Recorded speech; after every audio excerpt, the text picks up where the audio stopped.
I want to welcome you to the December 22nd episode of Laid Back History's 2023 Advent Calendar. Let's see what we're talking about today.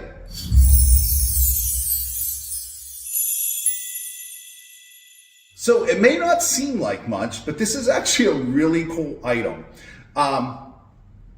This is something that was actually found up at the Lemoyne Crematory. So it's probably been about 4 years ago. The crew from Searchers, which is now Laid Back History Undercovered, Brian Cunning, Rich Baker, and myself, we were up filming at the Lemoyne Crematory, doing some metal detecting, some archaeology work, and this is one of the items that we uncovered. I think Rich found it actually, and it's a really neat item because you're not going to find a lot of them in this condition with these features on it. And here's what I mean by that. So this is a round shot. This is a round ball for a musket, for a black powder musket, most likely for a flintlock. And that in itself, not all that strange. But there's a couple features on this that really, three features that stand out quite a bit. And you can see them right here. And there's these three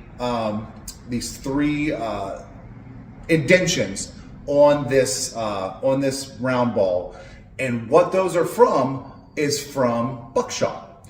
So when you load a flintlock, they had rifled, they had smoothbore, they had what was known as a smooth rifle. So that was a smoothbore flintlock that actually had sights on it.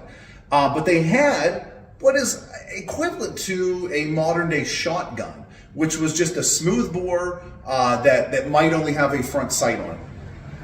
And you would load those in several different ways. But let's just say the most common. Let's go with a Sea Service, which was a 76 caliber smoothbore musket. And you would load those with a 69 caliber ball or a 7.35. In Western Pennsylvania and in the colonies, for the most part, they would use a 7.35 ball, so slightly smaller than what it is. And they would put a piece of cloth or a patch, then they would put the round ball on that, and then that's what was forced down into the barrel, of course with the powder first. And you take your wiping stick or your ramrod, and you would hammer that down into the barrel all the way bottom, sitting on top of the powder, and then you pull the trigger, it goes off.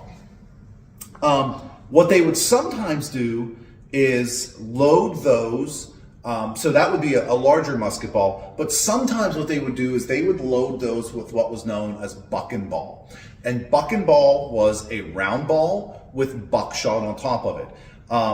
And this would be probably for about a 50 caliber smoothbore, judging from the size of it. And so this would go in, and then a couple, some buckshot would go on top. And in this case, three were put on top.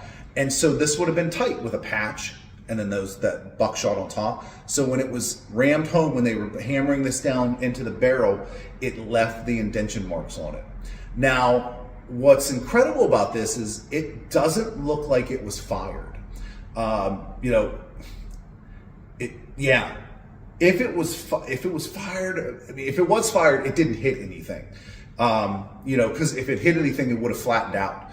But we don't think that this was actually fired. So it might have been where they had to pull it out, which would account for a couple of the indentions that are on it, or it was put in loose. They didn't actually have to hammer it too tight. And so they were able to get it out. But these indentions, it's so rare to find this, because if it was loaded, it would have been fired, and most likely fired at something, and when it hit, it would have flattened out and you would never see these marks. So either this was fired and hit nothing and eventually just hit the ground, or it was a pulled musket ball and left these indentions on it. So, but a really cool item that was found up at the Lemoyne Crematory. So that's it for today. I will see you tomorrow for the December 23rd episode of Laid Back History's 2023 Advent Calendar. Have a wonderful day.